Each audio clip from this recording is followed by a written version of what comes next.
5 seconds.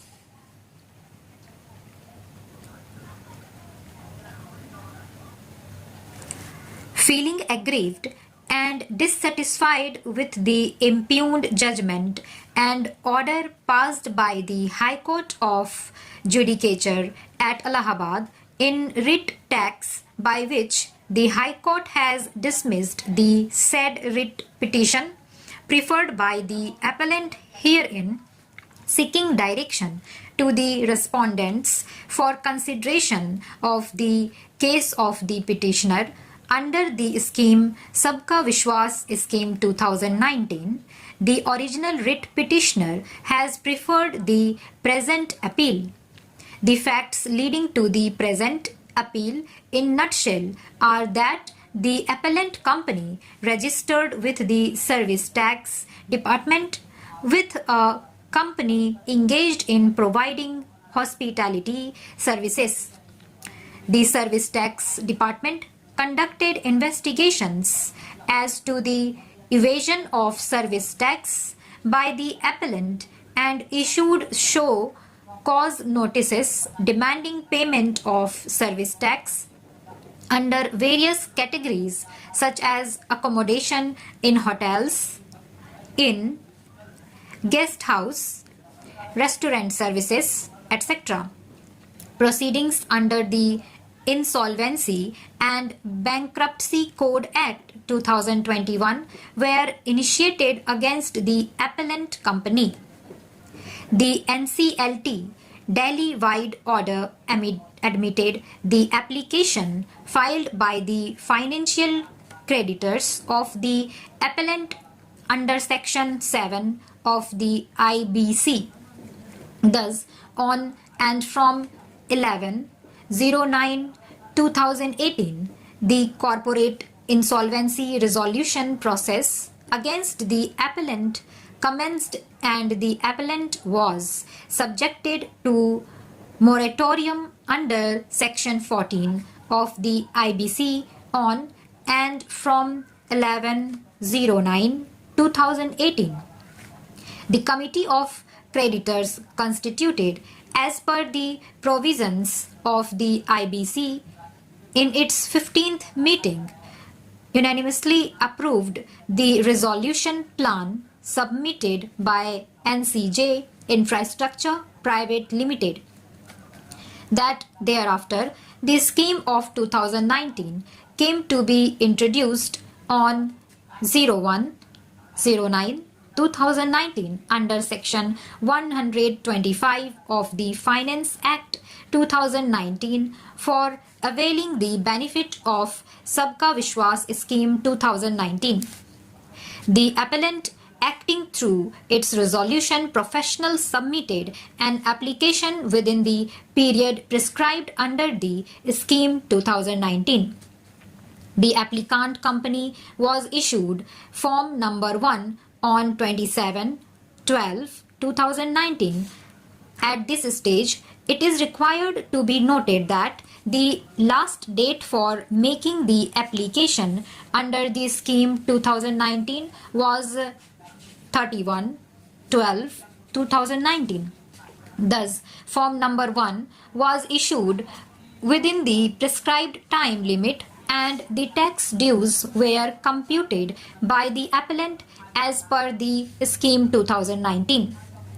That thereafter, Form number 3 was issued by the designated committee determining the amount due and payable under the scheme by the appellant.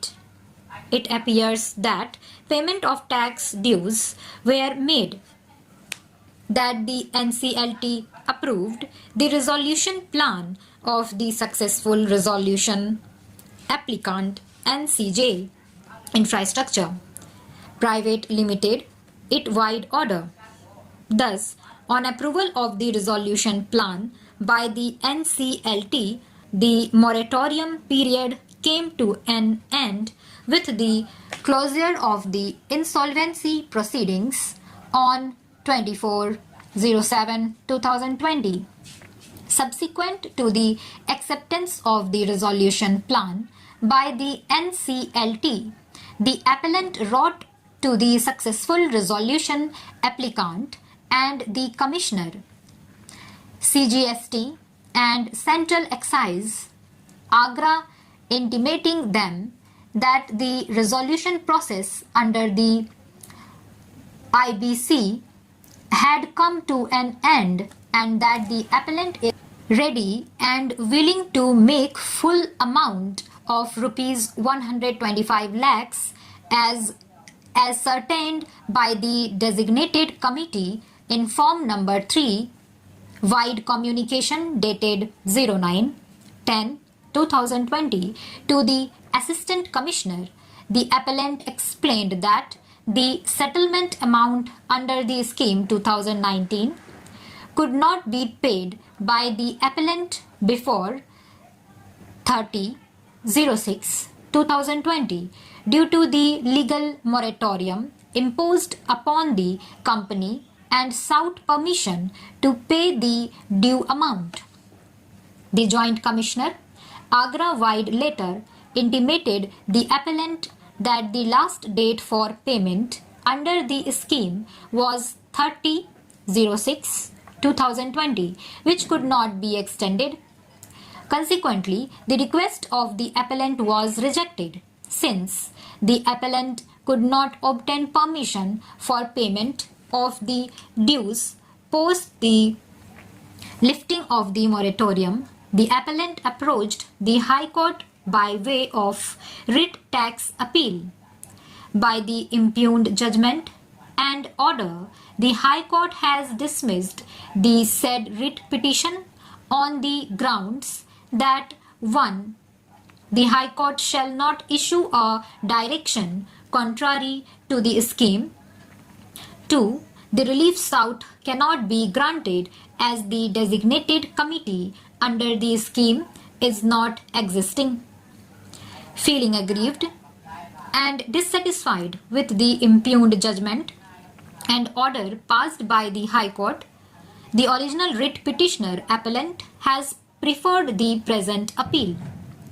The learned counsel appearing on behalf of the appellant has vehemently submitted that in the facts and circumstances of the case, the Honorable High Court has seriously erred in dismissing the writ petition and not directing the authority to accept the amount due and payable under the scheme 2019. It is submitted that the Honorable High Court has erred in holding that the designated committee does not exist. It is submitted that the designated committee under the scheme was formed as per Rule 5 of the scheme 2019. The designated committee consists of the Central Excise and Service Tax Joint Commissioner,